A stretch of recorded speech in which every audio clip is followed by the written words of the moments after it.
Thanks for watching live or listening back to this show from Teachers Talk Radio. You can catch up with all our shows by visiting our YouTube channel or by listening back at ttradio.org. Don't forget to like and subscribe to enjoy more live education conversation from TTR. We hope you enjoy this show.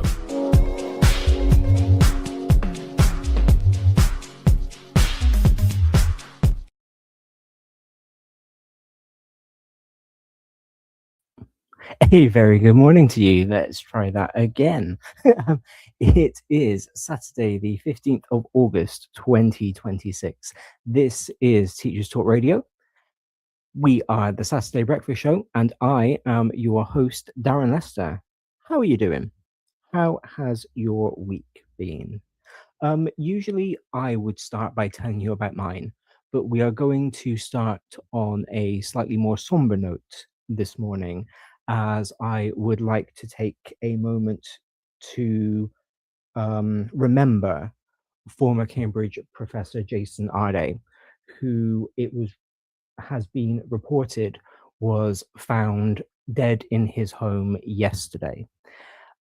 Now, former Professor Arday, has been the subject of a lot of discussion, a lot of debate over the past couple of weeks, and that's not something that we are going to get into right now. This is not the place for that discussion. This is not the time for that discussion. And quite frankly, I'm not the person to have that discussion. Before the kind of controversy broke and he was all over the media, I only had a passing understanding of who he was. I kind of knew that he was a former PE teacher. I knew that he was a Cambridge professor at the same age as me, and I find that very, very cool and very, very inspiring.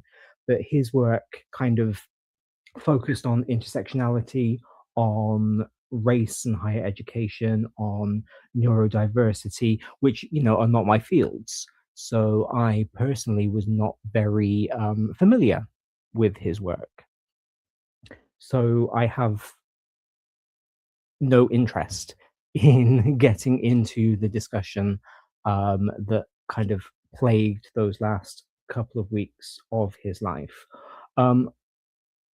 What is very sad, and what I think is worth us just taking a moment to think about, is the fact that we have lost another one of our own.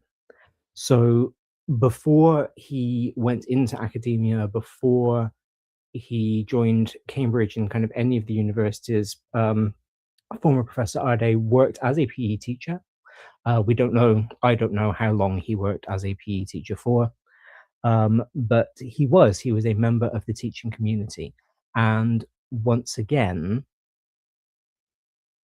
we have lost somebody. And it's beginning to be quite scary, quite profoundly tragic, how many members of the teaching community we are losing. It seems to be constant that we are getting reports of teachers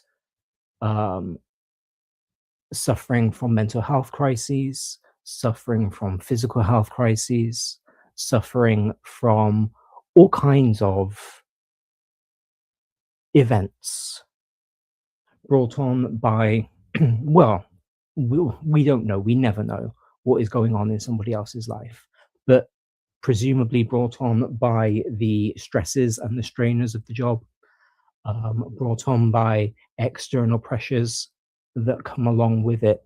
There are all sorts of things that can make being a teacher very, very difficult.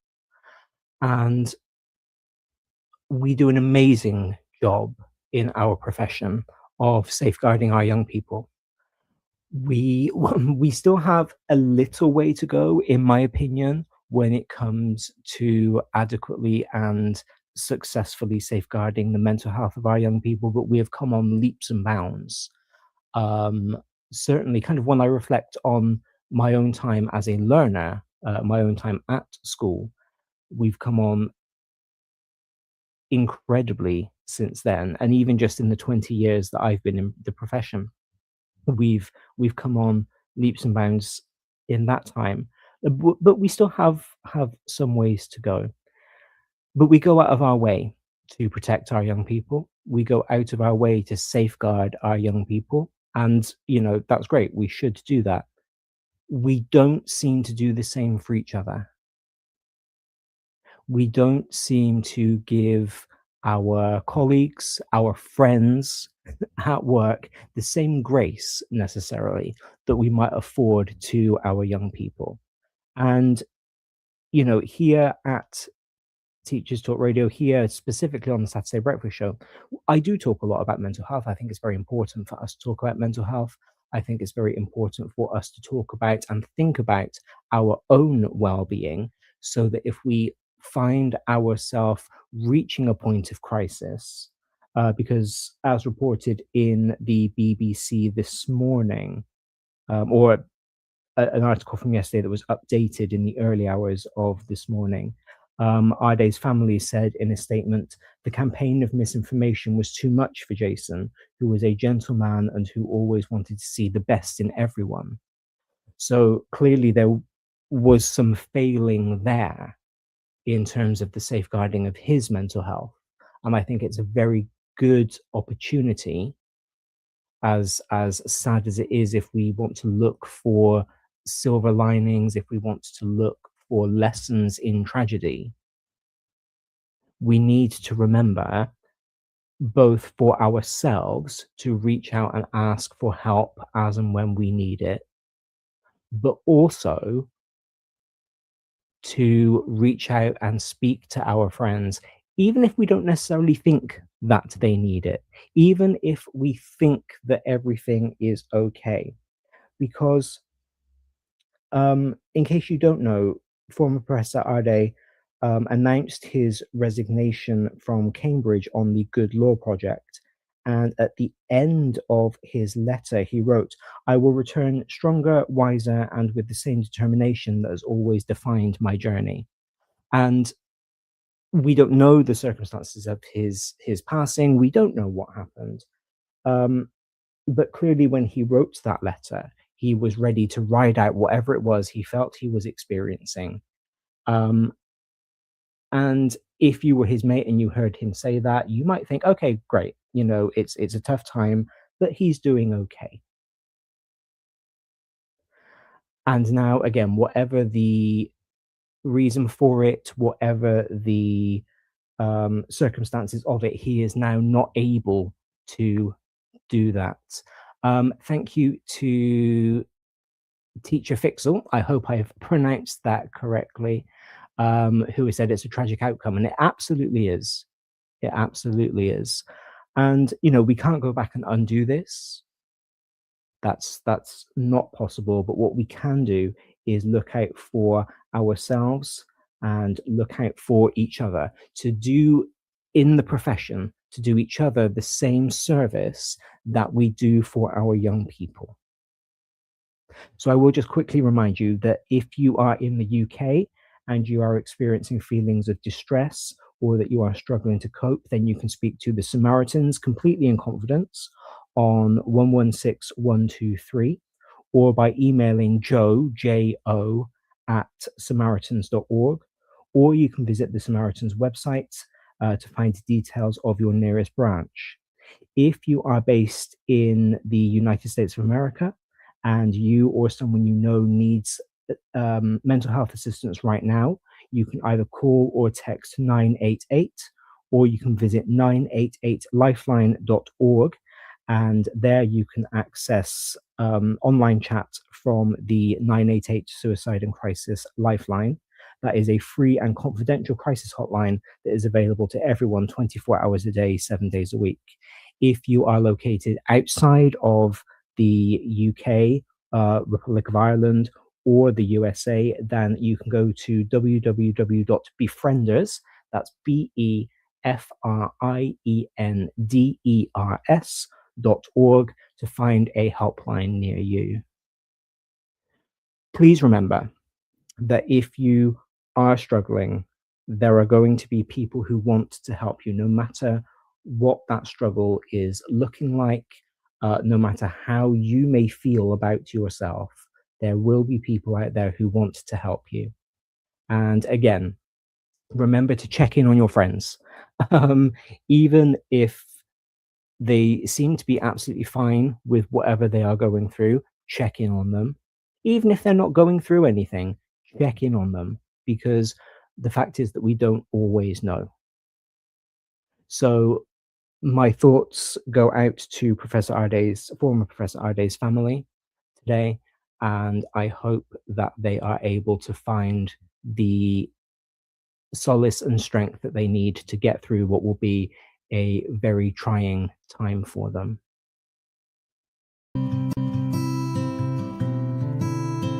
In education, we all want recruitment to be fair and inclusive, because the gender pay gap won't disappear without clear, practical steps in how we hire.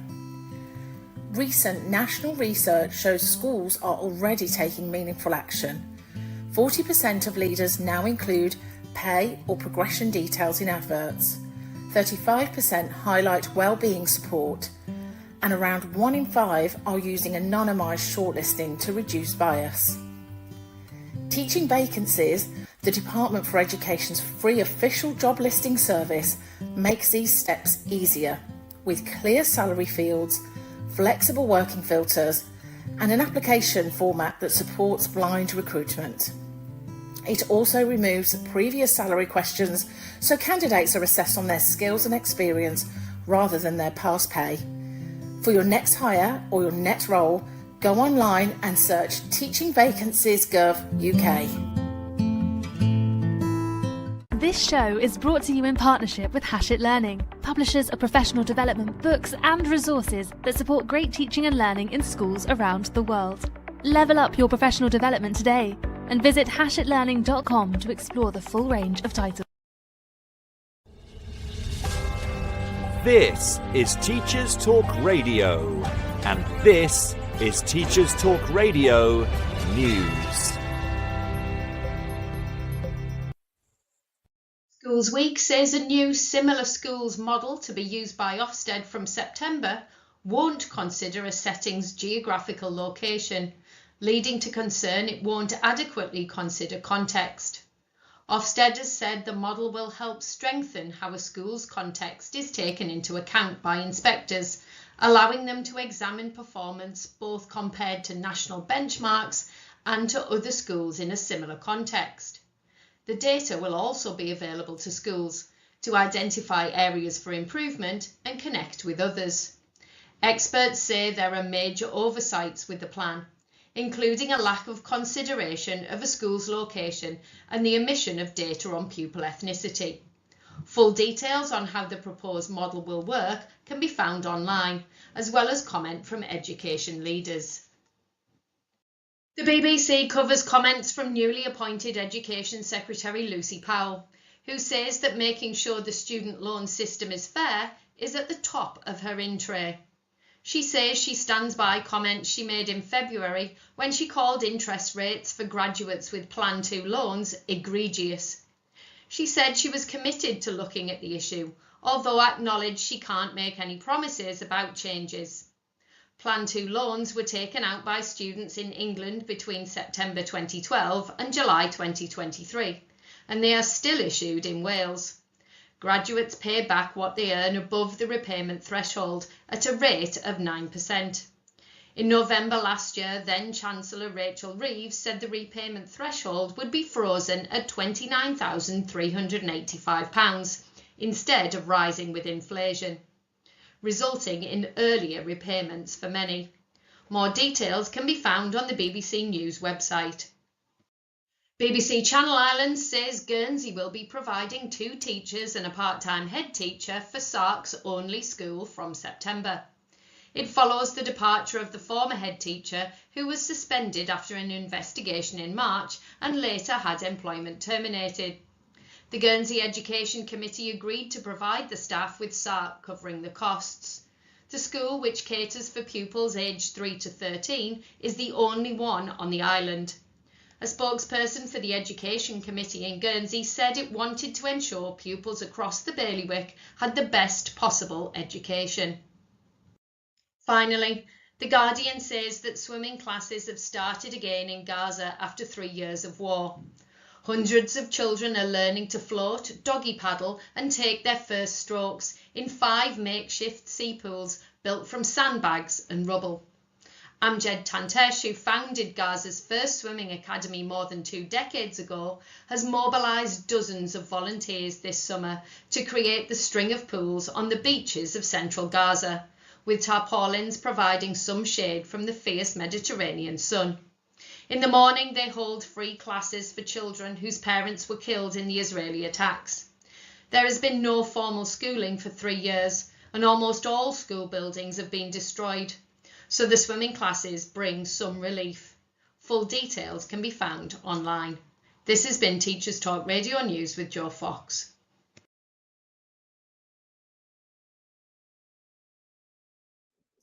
Thanks, Joe. And a very good morning to you, Tom. I hope that you are doing well on this Saturday.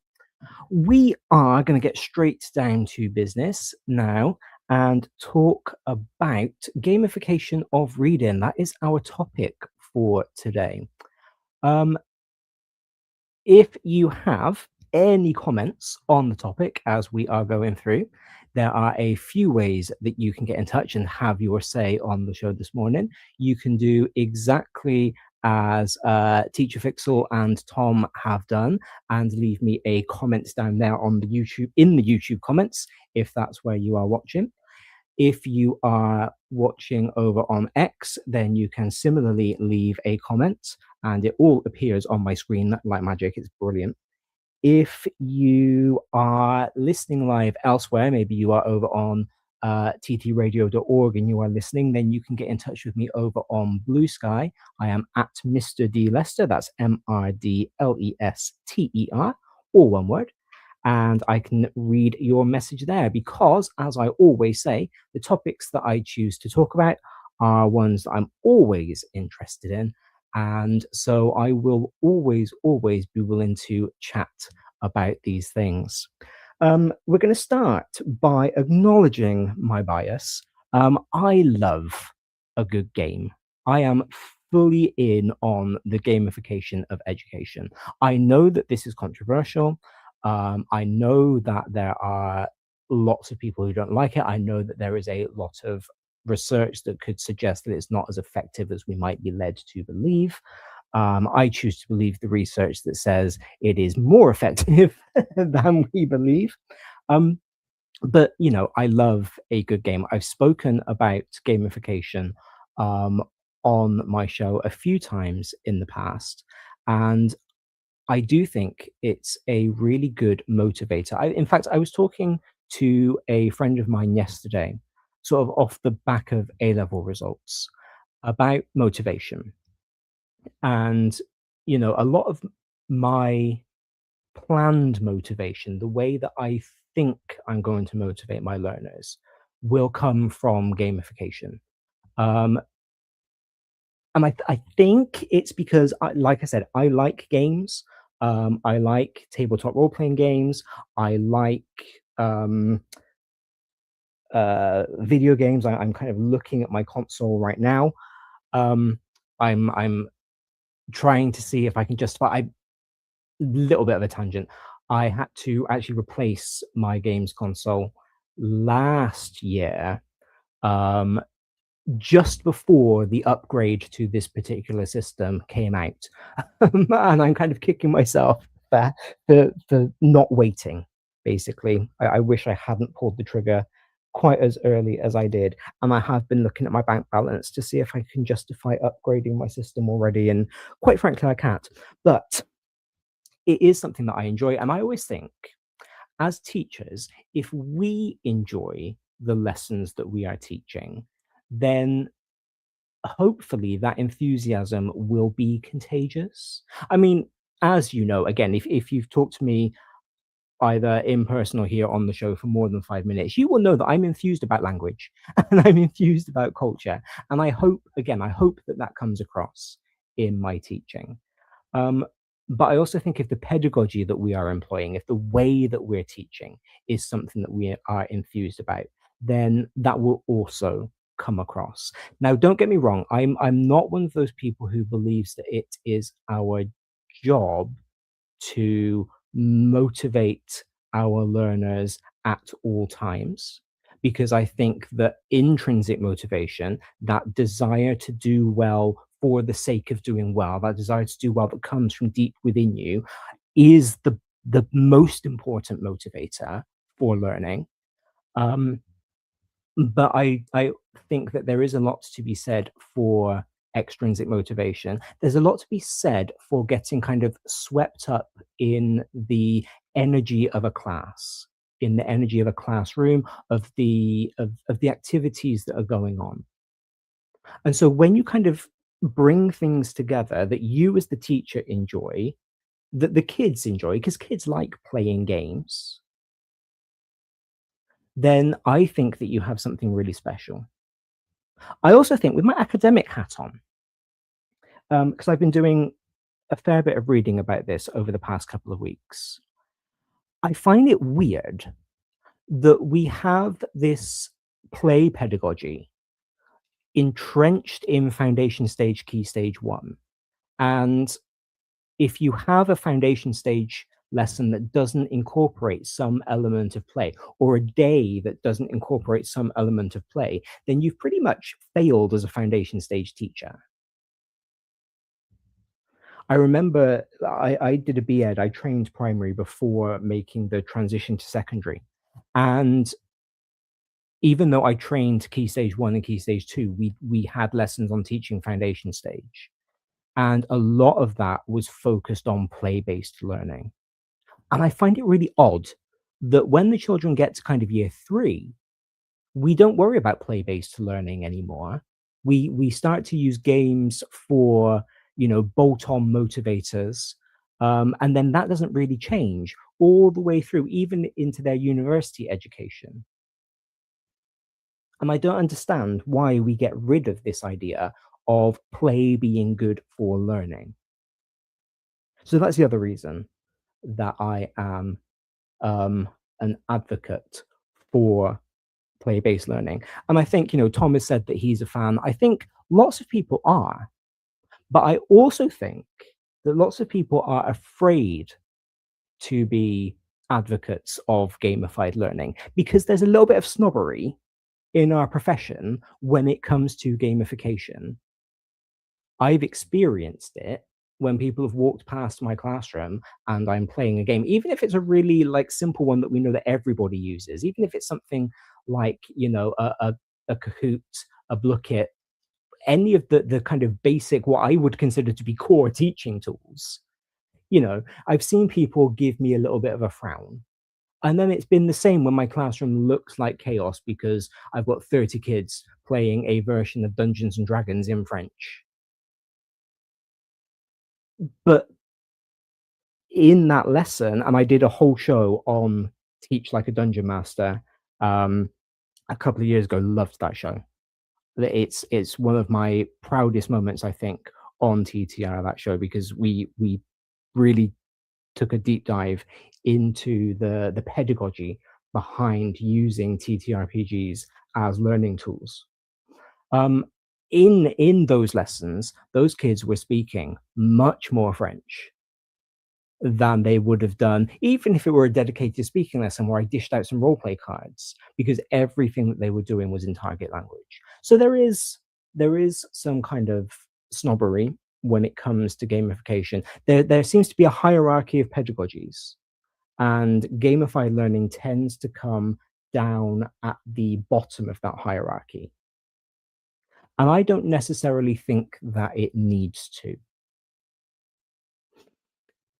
All that said, when I discovered this particular paper that kind of today's show is based around, I experienced the other side of some of that snobbery. I was like, well, hold on a minute. Why does reading, of all things, need to be gamified? With my linguist hat on, I can understand gamifying grammar. I can understand gamifying vocabulary. Why do we need to gamify reading? Then I had a word with myself and I set my snobbery aside. And I started to think about that age-old issue, age-old issue over the past 15, 20, maybe 25 years, that children don't read. They are not reading. One of my initial gut reactions to this idea of gamifying reading was the fact that I like reading. I find reading fun. I like to engage with fiction. I like to engage with stories. I like to engage with nonfiction. I like to engage with academic writing. I just enjoy the process of reading. It's something that I like. But we know that that's not true of young people. And in fact, back in February, Sarah did a show about around World Book Day and around reading motivations and why children don't read for pleasure. That show is linked via the QR code that I've just popped up on your screen. So if you're interested in this topic, give that a scan. Pause it so that you don't, leave leave me, don't abandon my show for Sarah's, but go back and listen to that one later, because I think if we really get to grips with what does and does not motivate our learners when it comes to reading, then we have a bit more background context for why the gamification of reading might be important. I'm going to leave the QR code to that show up there for just a couple of minutes to give you the chance to go ahead and find it if you want it, before I take it down. But actually, when I was kind of going through the TTR archives while planning this show to find out who else had done shows on reading, we have a lot. We have a lot. I mean, we're teachers. We're always going to talk about reading. So if you do just head over to the Teachers Talk Radio website, so that's ttradio.org, you can go into our search bar, just type in reading, and a whole slew of shows will come up. I think just about every presenter has done at least one show on reading. So there's a lot. There's a lot that we can talk about. The other thing that I realized is that when I was younger, reading was already gamified. I grew up in what I think is the golden era of choose your own adventure books, and I loved those. They were amazing. Now, in case you don't know, in case you've never encountered them before, choose your own adventures are books where you have this kind of running linear story, but at different points in the story, you as the reader have to make a decision about what the characters are doing. So, you might get something that says, and all of a sudden I found myself on the edge of a cliff and ... And then you get some options. If you want to try and run away from the cliff, turn to page 15. If you want to try and abseil down the cliff, turn to page 26. If you want to wait and brace yourself for the horror that is coming, turn to page 13, something like that. And you then make that decision, and the decision that you make will determine what comes next in the story. I loved those. It probably helped that a couple of my favorite media properties when I was younger published them. So I was high-key obsessed with Nightmare. If anybody remembers that game show from the late 80s, early 90s, amazing show. And they did a whole collection of choose your own adventures. I liked the Animorphs, and there were some books in that series that were choose your own adventures. And that was, in its earliest forms, a type of gamified reading. Now, I would have enjoyed just reading those books if I had been given any kind of novel tie-in to any of my favorite properties. I would have enjoyed reading it. I enjoyed reading series that became some of my favorite properties anyway. I was a reader, but having that game element to my reading was a lot of fun. And I haven't found any research. There must be research out there about it. I just haven't found it.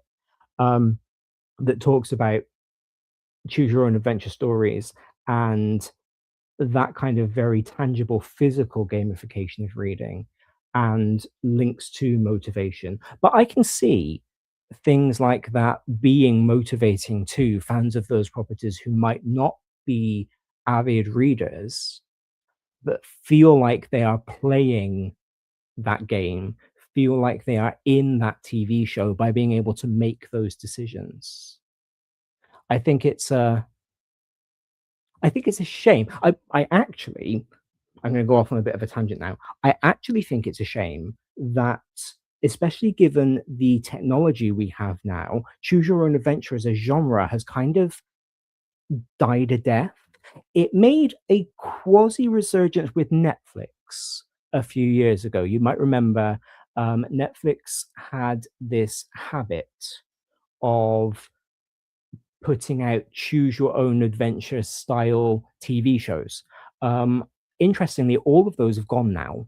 Across all of the properties that they did them for, they've gone because they were taking up too much server space or whatever it is Netflix calls its cloud thing. So they got rid of them. But they made a real effort to kind of create these interactive TV shows. And I really think, with QR codes, with augmented reality, there's a real gap, in my opinion. So, Tim, if you are out there listening, because I know you write for children, this could be, or any publisher who is listening, I'll give it a shot. Get in touch. This could be an untapped area of the market. I think there is a real option to maximize new technologies that we have to bring choose your own adventures back to life. Tim is listening. Good morning to you. He has said, I wonder if my love of choose your own adventure books as a child are the reason I've become notoriously indecisive as an adult. Fair.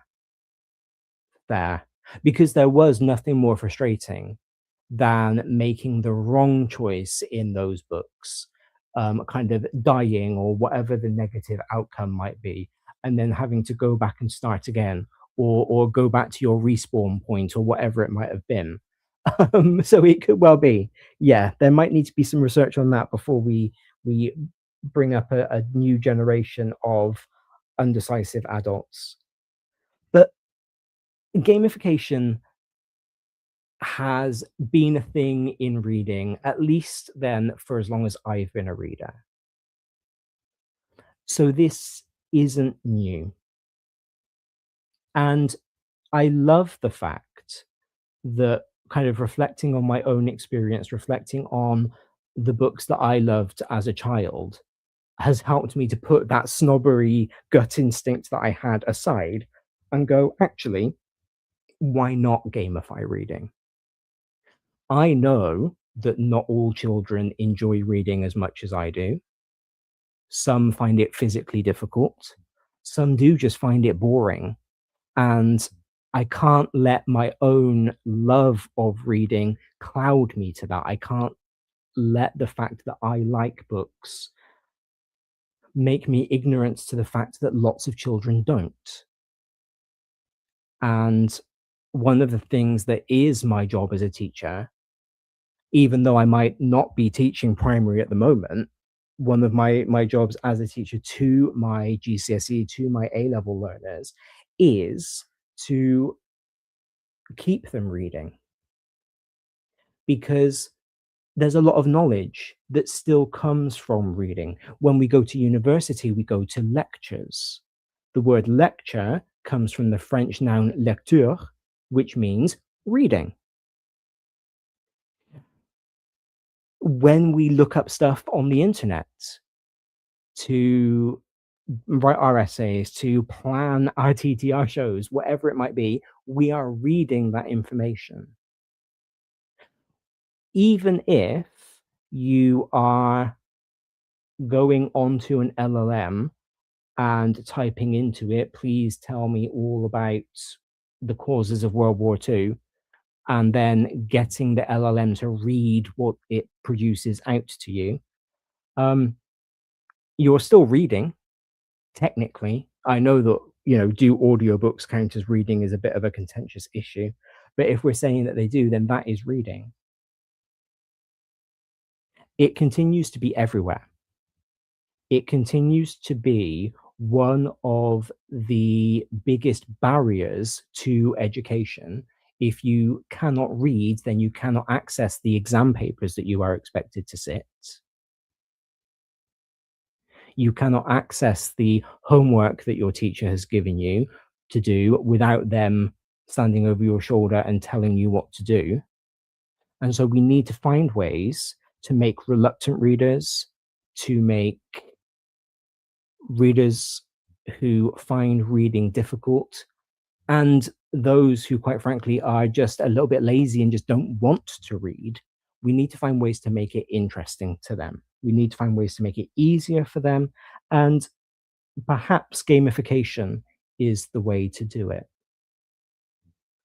So, to kind of think about this, we are looking at a paper from Li and Chu coming out of Hong Kong, written in 2021. They were looking at a very specific gamified reading curriculum, which I'm not going to name, and I'm not really going to tell you the specifics of this curriculum because it doesn't actually matter. I'm not here to review this curriculum. What I'm interested in, what we're going to talk about today, is whether this gamified curriculum is good for having our young people access the reading, improving their reading skills. So in the paper, Li and Chu open up with this tension that exists within the teaching of reading, because they recognize that reading plays a vital role in children's learning and in their social development. But they also recognize that there is this well-documented decline, as we've already discussed, in children's print reading for pleasure. And that is driven substantially by that pull of the competing digital entertainment. They've got video games, they have got streaming, they have got all sorts of things that is fighting for their attention. And this research, actually, that they cited comes back from 2015. So this isn't even new. It's very easy to blame the short form content platforms for this competing attention. But this was already happening long before they came along. Many children, according to this research, don't read for enjoyment outside of school anymore because they lack the motivation to start reading for pleasure in the first place. Because why would you read? If you were used to getting a quick dopamine fix by scrolling your short form content, or if your parents wouldn't buy you the latest video game, but you know that you can go on to Twitch, you can go on to YouTube, and you can watch somebody else play it. And, that's quite fun. Why would you pick up some random book and read that instead? Especially if there is no culture of reading. And that's a whole separate issue about the kind of role that parents have in role modeling reading for their own children. The place that books have in a home. There's that famous misquote of Cicero, or no, it's not really a misquote, I suppose. It's a mistranslation, but it kind of works. for the purposes of this, which is a room without books is like a body without a soul. And, you know, a love for reading, or maybe a disinterest in reading, could quite easily be passed on within families from generation to generation. But like I said, that's a whole other show. We've got this lack of interest. And I think there are a couple of reasons for it that go beyond the short form content that they are more interested in picking up. I am not as kind of on the pulse with young people's literature as I used to be. I did a module on children's literature when I was at university. In fact, I did two. I did one for my undergraduate, my teacher training, and I did another module as part of one of my undergraduate degrees. So I used to be really on top of it. I'm not so much anymore, but there are a couple of things that I've kind of noticed. The first is that it's been a while since we've had a big series aimed at children, I feel.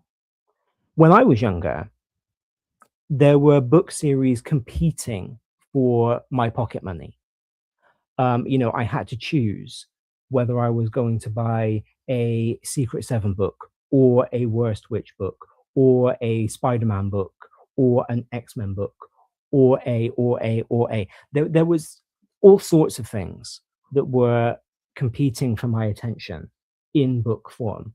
And that was even before we got to part work magazines. Those were my real vice when I was a kid. I loved a good part work. And those seem to have disappeared. And I think, you know, there was some motivation there. Yes, you kind of had to fall like I did for the gimmick of whatever came with the part work, be it like there was that really cool one about dinosaurs where you could build a glow-in-the-dark T-Rex. And there was another one about bugs that came with something. My brother got that one. I can't really remember what it was about. But, you know, they had gimmicks to get children wanting to buy them. But you then read the magazine, you read the story. It was interesting. It was fun. And while I can think of lots of standalone books that have been published for children over the past few years, very few full-on series come to mind. And so you kind of don't, or children at the moment don't really have that draw into a world that I did. You don't get to know the characters. You don't get to know the setting. And I think because we know that children take comfort in routine, we know that children take comfort in familiarity, there is a lot to be said for children's series. Because if they know the characters, if they know the setting already, they are more likely to go back to it. They're not having to kind of reset and get used to this whole other world. What is quite interesting is that a lot of particularly younger readers are being drawn more to young adult literature than children's literature. And this isn't new. I remember I was a year 4 class teacher back when Twilight was all the rage. And I remember one of my advanced readers pulling one of the Twilight books out of her bag to read when she had finished doing her work. That was the book she was reading at home. Do I think that Twilight is necessarily appropriate for a 9-year-old? No. So being drawn to young adult literature isn't new, not by any stretch of the imagination. But something that actually came to my attention yesterday when I was scrolling something is that a lot of young adult literature and new adult literature that maybe our children are being drawn to contain a lot of, how do I put this nicely? Spice. Let's use the word that the book talk girlies use. They are very spicy at the moment. That seems to be the draw of the genre. That's what's selling at the moment. So you've got a lot of young adult, new adult books that are focused on romance, that are focused on burgeoning sexuality. And you have that question of, is that appropriate for young children? If I didn't think that Twilight, which is quite a tame book, really, compared to some of the young adult, new adult stuff that is being published at the moment, if I didn't think that was appropriate for a 9-year-old, I'm absolutely not going to think that some of the newer things that are coming out are appropriate. And so, kind of with this acknowledgement, I suppose, that our children are growing up that little bit quicker, and trying to make things that are accessible for them, that are interesting for them, that will teach them things, that will give them the life lessons that they need, that they are craving. Are we squeezing out children's literature? Are we getting rid of the stuff that is appropriate for our 8, 9, 10, 11-year-olds? And even if we don't worry about what is and isn't appropriate, are we squeezing out the things that parents are going to want their young children to read? Because if you can't find something that you think is okay, if you can't find something that you think is appropriate, then of course you're going to turn to one of the other many forms of entertainment that exist. So here's the pitch, all right, for why I think that gamification is a good thing for our reluctant readers. If the things that are taking our children's attention away from reading are predominantly the digital entertainment, and are predominantly specifically games, be it playing games themselves or watching other people playing games, or that dopamine rush that you get from scrolling through short form content, which is the same as the dopamine rush that you get from playing a game, then maybe the answer isn't to fight games with willpower and stern instruction and telling them that they are rotting their brains and wasting their lives by playing games. Maybe the answer is to borrow those gaming mechanics that make the games so magnetic, so addictive, that draw them in, and bolt them onto reading. Use them for something that, if you're not a fan of games, if you're not a fan of what the kids are into these days, is slightly less brain rotty.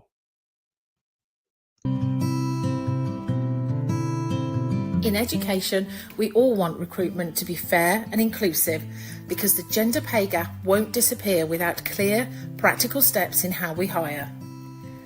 Recent national research shows schools are already taking meaningful action. 40% of leaders now include pay or progression details in adverts. 35% highlight well-being support, and around 1 in 5 are using anonymised shortlisting to reduce bias. Teaching vacancies, the Department for Education's free official job listing service, makes these steps easier with clear salary fields, flexible working filters, and an application format that supports blind recruitment. It also removes previous salary questions so candidates are assessed on their skills and experience rather than their past pay. For your next hire or your next role, go online and search Teaching Vacancies Gov UK. This show is brought to you in partnership with Hachette Learning, publishers of professional development books and resources that support great teaching and learning in schools around the world. Level up your professional development today and visit hachetlearning.com to explore the full range of titles. Now, as I said at the top of the show, there is conflicting evidence about whether or not gamification of learning is as effective as I want to say it is. If I'm just relying on my own anecdotal experience, I'm going to say that it is very successful, because in the classes that I have taught, the lessons that have been, by any metric, the most successful, whether that's in terms of pupil engagement, whether it's in terms of retention of knowledge, whether it's in terms of just us having a good time, the laughter that is coming from the classroom, those lessons have been the ones that I have gamified. If I look back on my favorite lessons from my career, they're the ones that I have gamified. When I speak to children at the end of the year and I kind of try and get some feedback from them, what have you enjoyed about this year? What didn't you like so much? The thing that they enjoy, the lessons that they remember, have been the gamified ones. So just relying on my own experience, which, and I'm not throwing shade, but this is something that as teachers we like to do, I would say that gamification is completely successful. The research is a bit more murky, and I am an evidence-based teacher before I am anything else, so it is important to point that out. And I think it's important for us to just keep that in mind. So there are lots of studies that recognize the positive effects of gamification on motivation and on behavior. The flip side to it, those studies, or the studies that try and debate this, they don't say that there is no impact on motivation and behavior. So that impact is there, and there's no kind of disagreeing with that. The anti-studies, if you like, argue that the effects are short-lived, that you can't instill permanent intrinsic motivation for learning, for reading in this case, just by turning it into a game. And I kind of want to be a little bit of a hypocrite here and say that I'm not sure if I mind whether this is short-term or not. Usually, I'm going to say that I'm not going for short-term. Usually, I'm going to say that I'm going for long-term. I know that learning a language is a commitment. It's usually a lifelong commitment. Even the languages that I'm confident to say I speak fluently, I still feel like I'm learning. There is still going to be new vocabulary that I pick up. There will be grammar rules that I kind of have to revisit to remind myself of them. It lasts forever. And so I'm always going to be the first to say that actually your motivation has to be something that is going to be long lasting.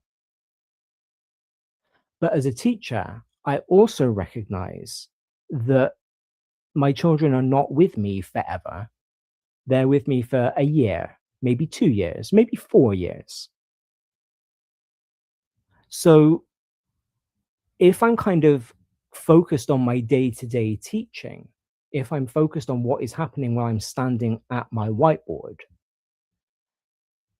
it doesn't really matter if that motivation is permanent, is long-lasting, so long as they are motivated for that hour, for those 45 minutes, however long my lesson might be, as long as they are motivated to get through that lesson. And then maybe when they come back to me in 3 days' time, because in languages we never get as much contact time as we should,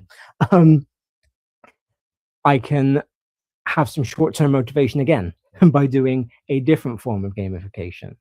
And maybe we just keep riding that short-term motivation. And I hate that because I think that's quite cynical. I think that's a very cynical way of teaching, because I do believe that instilling a lifelong love of our subjects is one of the things that we should be doing. But I'm also realistic in that not all of my students will be interested in language, particularly my MFL students. My classic students tend to be a little bit different because very few schools make classics compulsory, whereas most schools make at least one language compulsory. So in MFL, I'm very likely to get students who are there because school is telling them that they have to be there, as opposed to because they genuinely want to learn Chinese. So if I can just give them the motivation, lesson on lesson, to get through and get their GCSE, maybe in some ways that's good enough. I don't know. That's a whole separate line of thinking. That's a whole separate show that I would need to do when I've figured it out for myself, really.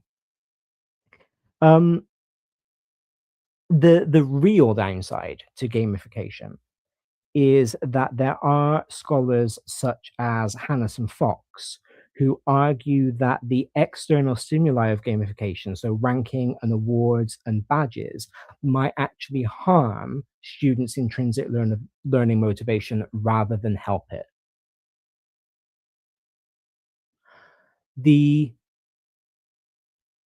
rebuttal to that, my rebuttal to that, is that the rewards that come in gamified learning are realistically no different to the rewards that we give as teachers anyway.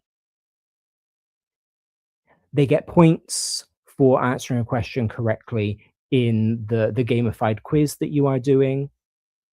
They get a sticker for answering a question correctly on the vocab test that you are giving. We are always looking for ways to reward student performance. Gamification gives us a really easy way to do that because the reward system can be built into the game. And in some places, it might be more effective because at least the rewards that they get in the game, they build up, they mean something, as opposed to, I think we've all worked in schools where the reward system is just a certificate that doesn't really mean anything and the children don't understand why it's something worth striving for. But if we're going to pull apart the reward system within gamified reading or gamified anything and say this actually could be harmful to their intrinsic motivation, we have to apply the same logic to rewards that we give out in anything, in any way, and say this could also be harmful because it is the same mechanic. It is rewarding something that they do correctly. Okay, so now that we've had all of those caveats, let's kind of think about how Li and Chu gamified the reading to start with. They used a commercial platform, but I feel like this is something that is easily replicable in our own classrooms if we wanted to. And this platform has been used in about 50 primary schools across Hong Kong since 2014. The homepage of this platform has a bunch of different functions. There's performance tracking, there are leaderboards, there's a portfolio, there's reporting, there's questioning. And most importantly, there is the game function. And they call this game function book battles. And the idea behind a book battle is that you've got a reading comprehension quiz that is built around the International Pearls framework from 2011 that was developed specifically for about 500 books written in both Chinese and in English. This is another, I think, important caveat about this research. Chinese native speakers have traditionally had high rates of illiteracy. There was, in fact, a push in China not that long ago to replace their writing system from Hanzi, from the characters that we associate with Chinese, to the Roman alphabet, to English letters, because it's easier to read that way. The language system of Chinese itself makes illiteracy very easy. And this might also be why the students in Hong Kong were struggling with the motivation to read, because physically it is difficult. Now, since the 1970s, China has kind of undergone a whole resurgence in its reading. Hong Kong specifically has had this kind of dual English system, Chinese system. And so across mainland China and Hong Kong, literacy rates have risen. But it is still important for us to keep that context in the back of our minds. These are children whose language system historically has made accessing reading and writing quite difficult. So what happens is that a child needs to read whichever book they are reading, whichever of these 500 books they have chosen to read. And then they go onto this platform and they choose the battle that is associated with that book. Each battle takes 10 questions from a pool of around 30, and finishing the battle earns you points that then feed into the separate leaderboards. So there's a last term score leaderboard, which tracks the scores from the previous term. There's an improvement score leaderboard, and then there is a total life score leaderboard. Excellent performers get badges, and there are these battles, these points, these badges, these leaderboards. That's everything that you look for when you are gamifying your learning. Essentially, it's guided reading on steroids. It's everything that, again, when I was a full-time primary teacher, it's everything that I wanted guided reading to be. The children are motivated to read these books, to read these stories, because they know that they can go and take part in the battles. The game itself is asking them comprehension questions about the books that they have read. So they've actually had to read them. They can't just pretend that they've read them. It's not one of those, summer, how many books can you read over the holiday challenges? Not that there's anything wrong with those either. Please don't get me wrong. Anything that we can do to get children reading is a positive thing. But the comprehension questions require them to have read the books.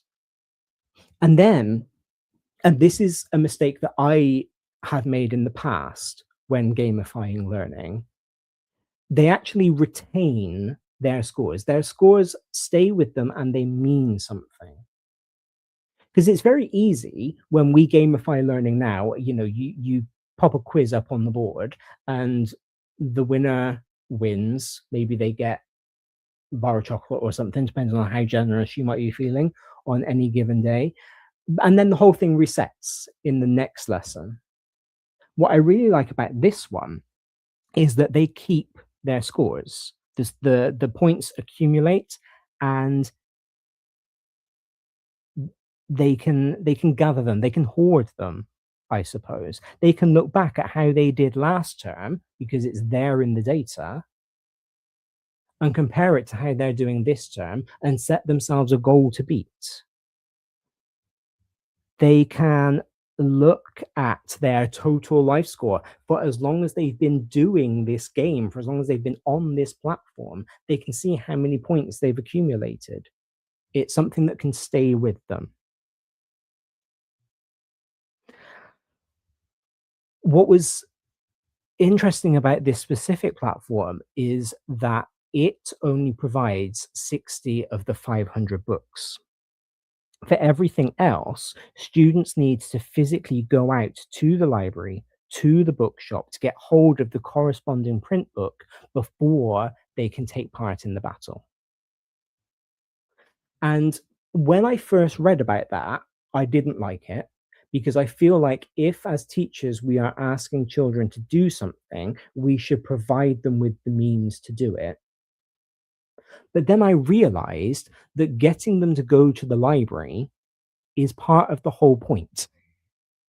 Because if they are going to the library to pick out the one book that they need for their next battle, then maybe while they're there, since they've made the journey anyway, they'll take out another book. Or maybe they won't. But maybe they will have stepped foot in a library that they wouldn't have done otherwise. They will have looked around the library and seen how many books there are, how many books exist about different topics. And they will just be more aware of the culture of reading that exists around them. It also means that they're not reading everything on screens. Now, there's a lot of debate and there's a lot of research about screen reading, about ebooks, about whether reading something on a screen is as impactful as reading it in print. And again, that's not something that we've got time to get into here. But it does mean that these children are having the option. They can read those 60 books that the platform provides on the screen, and then they can go and read in person. If they don't like reading on the screen, then there are 440 other books that they can do a battle for that they can go and borrow from the library. If they prefer ebooks, and if we're counting ebooks as reading, if we're just worried about getting them to consume literature as opposed to getting their eyes used to scanning and processing whatever is on a page, then they can go to the library and borrow an audiobook and still take part in their battle. So there are all sorts of ways that this gamification can help the young people to access books in ways that they may not have done before. So this study, now that we've kind of looked at the platform, let's turn to the study. This study was built as 3 interrelated kind of sub-studies that spanned a total of 5 years, so 2015 through 2019. And then again, the paper was published in 2021. The first study was a quantitative look at academic performance. So they wanted to look at whether this particular platform, and by extension, gamification of reading in general, actually impacted exam reading scores or reading exam scores even. And they did that by looking at one semester of 57 fourth grade students. The second study was an interview which asked some of the users of the platform that they categorized as being active users or light users, and then some of their parents and their teachers about why they did or didn't engage and what they perceived the benefits to be. And then the third study was the longitudinal follow-up that tracked 32 of those students who had engaged extensively with this platform and then stopped to see whether any of those benefits persisted once the scaffolding of the gamification was taken away. So this is what I love about this study. We are looking at 3 very separate elements. And so I think whatever your priorities in teaching might be, this study covers it. They're looking at exam results, they are looking at perceived benefits and immediate motivation, and they are looking at what happens in the long term. So let's kind of pull this apart and see what happened. Study 1, so this is when they looked at the exam results, took place in the autumn semester of 2015-2016. And like I said, there were 57 of these fourth grade students. So they were aged between 9 and 11 in a single Hong Kong primary school. They chose this age range because in Hong Kong, this is identified in the literature as a key transitional period for struggling readers. And it's often termed the fourth grade slump. So it's identified as the point where children will either continue reading or they will stop. They didn't force the children to use the Gamified platform. It was entirely optional. It was entirely voluntary.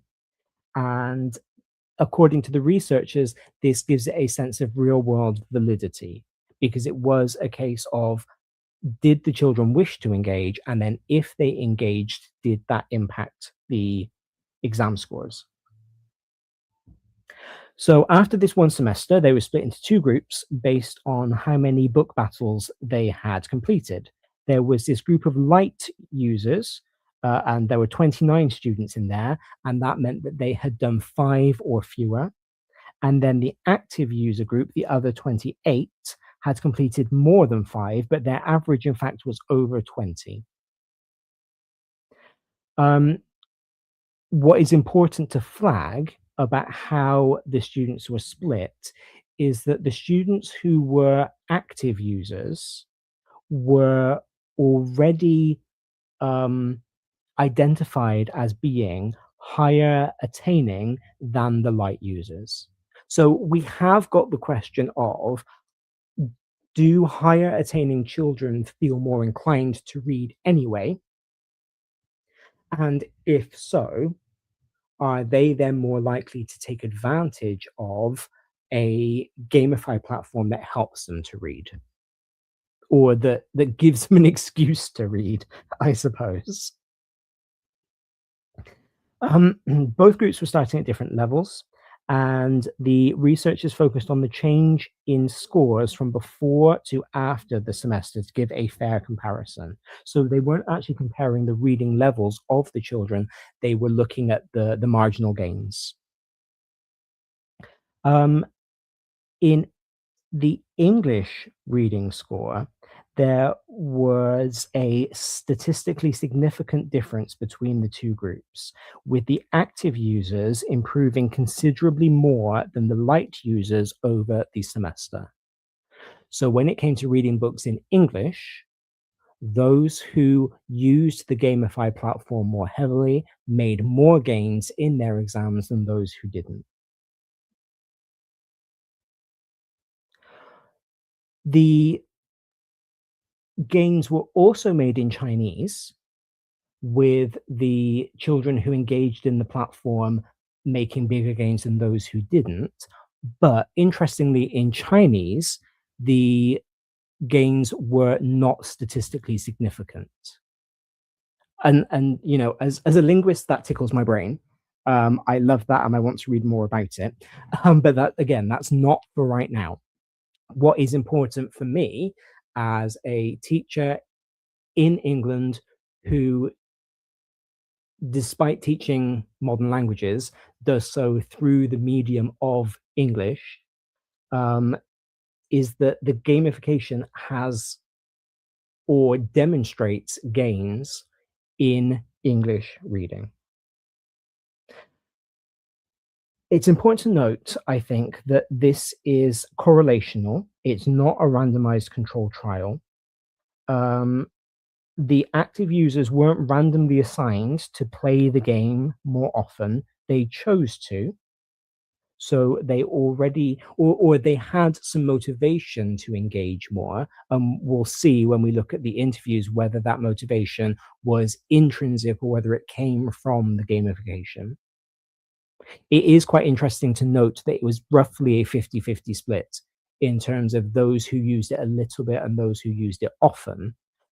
But it's also interesting to note that those who used it often really used it. You know, this split is children who used it 5 or fewer times, and then children who used it more than 5 times. But that average in that more than 5 times group was 20.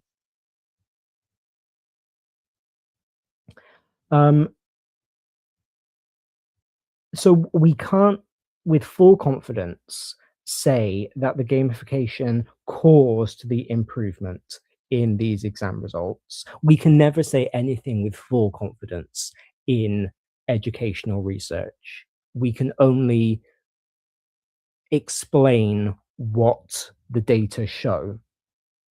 But what we can say is that this voluntary active engagement with the gamified platform was associated with meaningful improvement in English reading scores specifically over and above what the light engagement, what the non-engagement produced across this one semester in this one school.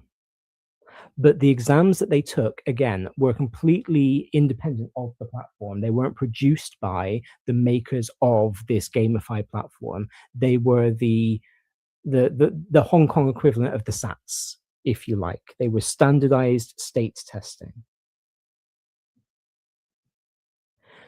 If we then turn to study 2, which I, as a qualitative teacher researcher, like most, I like actually talking to people and finding out their opinions on things. we get some really interesting nuanced data. So 37 of the active users, so the top 20 scorers across the 3 leaderboards, were interviewed alongside 20 of their parents and 7 of their teachers. They then also interviewed 7 of the light users to make sure that they understood both sides of the story. Now, 29 out of the 37 active users who were interviewed, so that's a little bit over 74%, reported that they were motivated primarily by extrinsic factors. So they were motivated to finish the battles, to climb the leaderboard, to connect and compete with their peers, and to get their badges. Leaderboard ranking specifically was the single most commonly cited motivating element, which was named by over 60% of those active users, half of the parents, and all of the teachers. Also important was social interaction.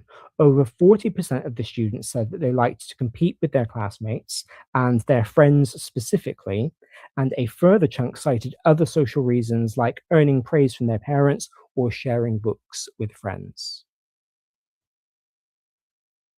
I think that, and we know this as teachers, this is not groundbreaking. It's just something we don't always like to acknowledge. That sense of healthy competition is important. It is motivating for learners. I think for all learners, I'm going to say specifically for boys, because I think it's easier to see the boys getting very excited about it, getting very competitive with it, getting very playful with it. But I do think it's also incredibly important for girls. And that comes out of this study. The students themselves are saying that they liked that competitive aspect, and it was that was motivating them to read more. And I suppose the question that we have to ask ourselves as the teachers is, do we mind that? Do we actually care what the motivation is, so long as they are reading? And there's no right or wrong answer to that, in my opinion. If you do care about the motivation, if your primary driver is to build lifelong readers, people who love reading, then you are probably not going to worry too much about gamification, because you're not worried about rewarding that extrinsic motivation. You are not worried about that dopamine hit of getting praise, of getting points. You are trying to cultivate that love of reading. If your concern is improving reading ability, that they just need to be able to read to access your subject, then maybe you don't mind so much that they are doing it not for the love of reading, and not even for the love of geography, RE, art, German, whatever it might be, but to get the points. Because the fact is, while they are striving to get the points, they are practicing their reading. They are practicing that skill that you need them to have so that they can access your subject. And again, that's going to come down to your own personal pedagogy, your own personal beliefs about teaching, and what you want to cultivate within your own classroom.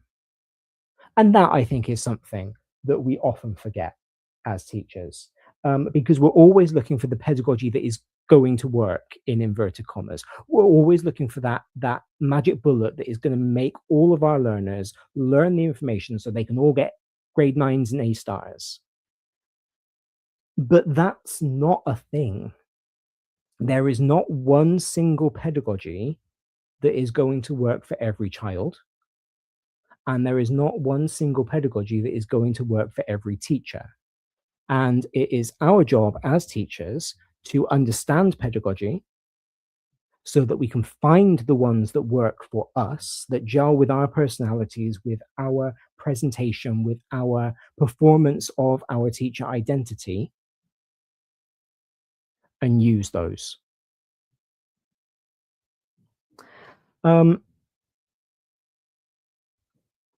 All that said, There are reports of intrinsic reasons for engaging with the Gamified platform.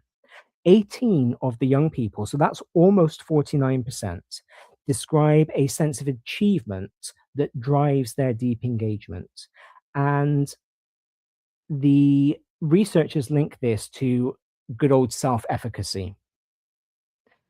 The second biggest intrinsic driver was curiosity, which was reported by over 35% of active users. And a big chunk specifically said that they were genuinely interested in the content of the books themselves. One student, Student King, said, after accessing the platform, I began knowing that reading is very helpful and important as we gain an increase in knowledge and in academic performance. And so what we have Student King reporting is the extrinsic motivation leading to intrinsic motivation. I'm going to start by doing this game for the points, to see my name on the leaderboard, to see if I can beat my best friend. But what I'm now doing is discovering that actually reading is quite cool, reading is quite fun, and reading is quite important. And so the game has been used as a way into this world that Student King might have ignored otherwise. There's also a really specific finding about autonomy that I think is worth pulling apart, because it goes back to self-determination theory and those three base psychological needs.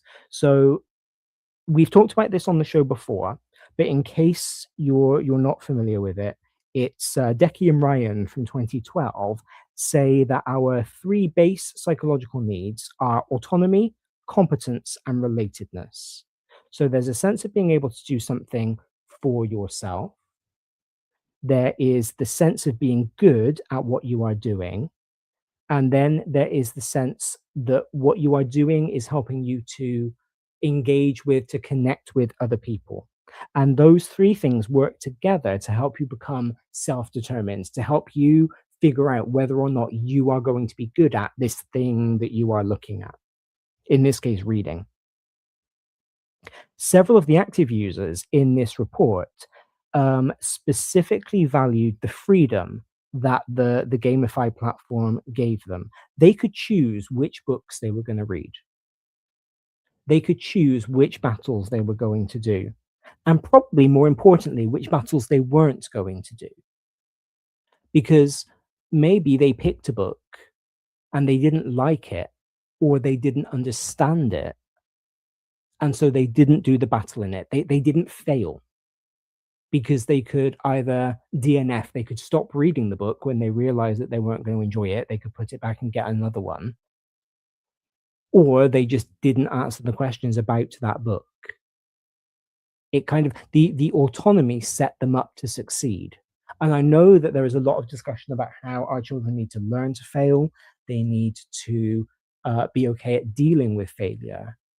But if your goal is to get them reading and get them motivated to read, then you want to set them up for success. You actually want to mitigate failure as much as possible so that they don't give up at the first hurdle, so that they don't fall down the leaderboard because they didn't understand the story and they didn't answer any of the questions correctly, and then go, oh, well, I'm not ever doing that ever again.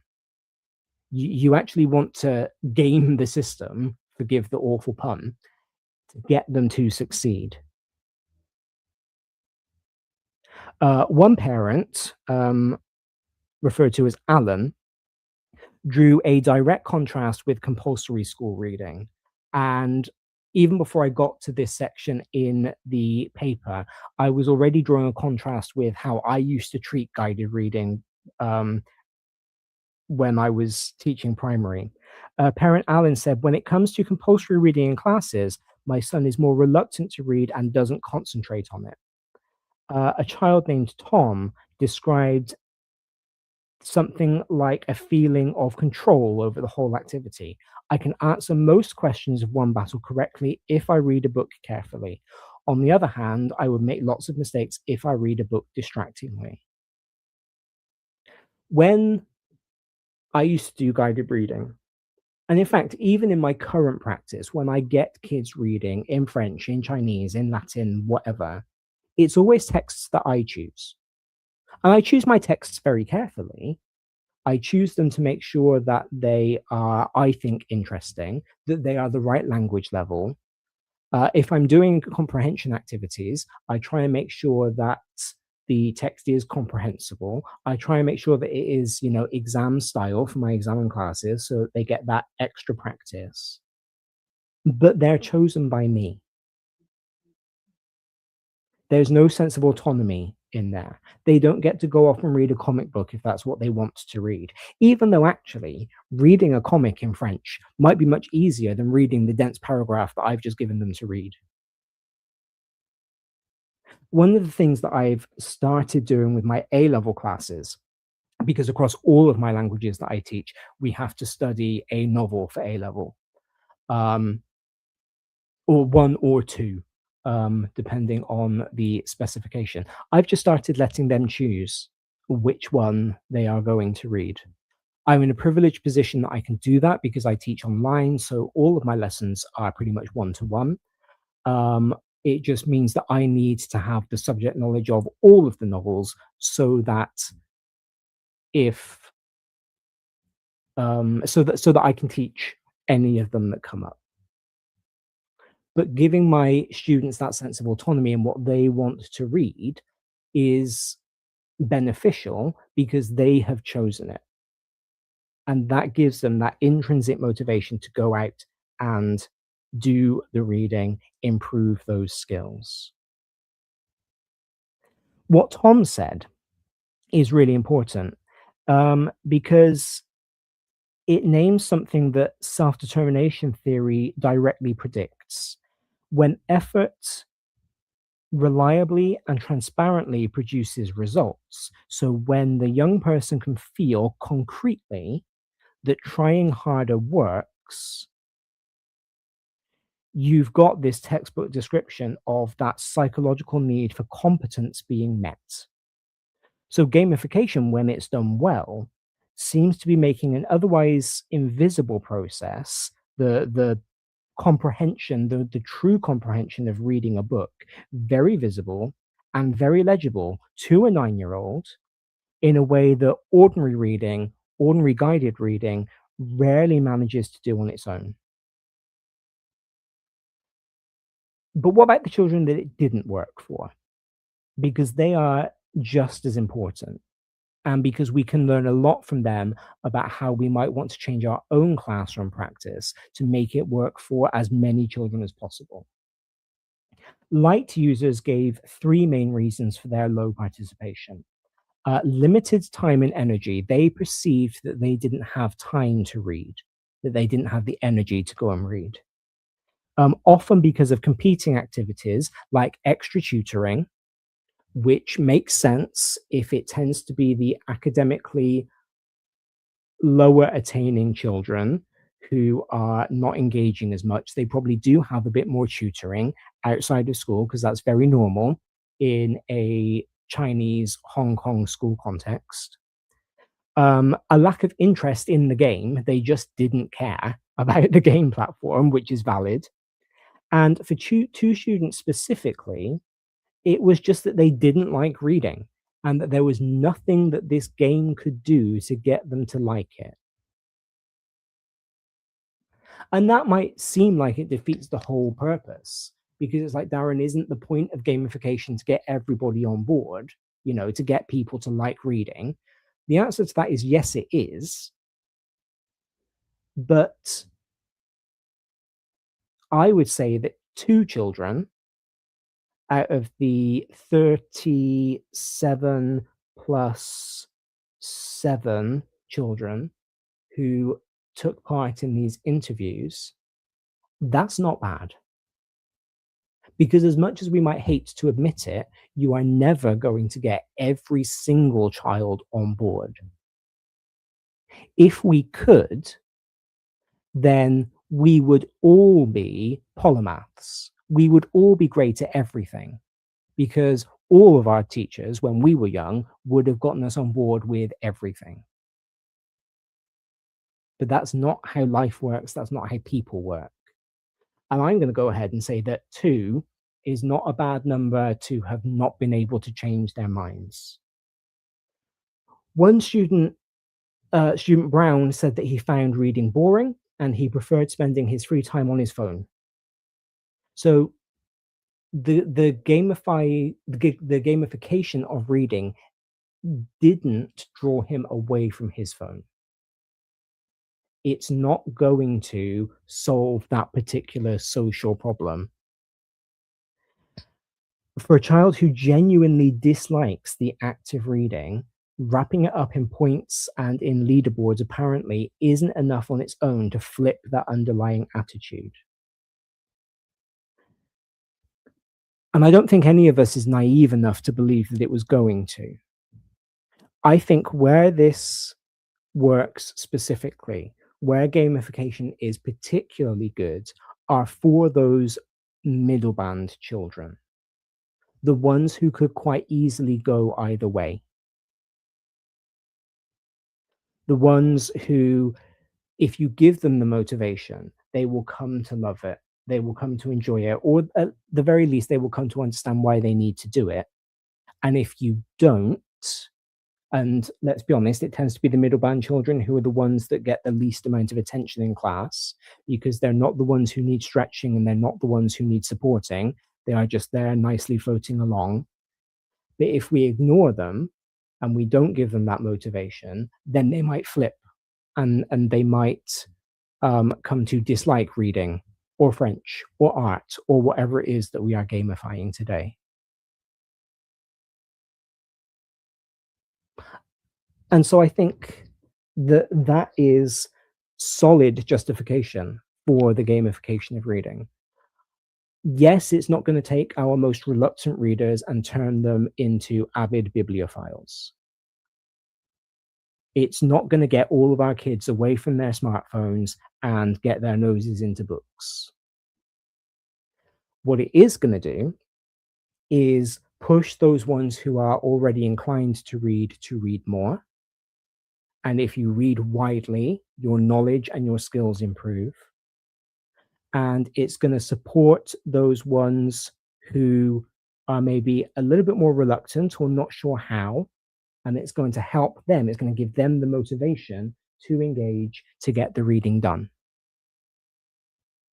And I'm not saying that we then write off the ones who just don't want to engage, who don't want to read.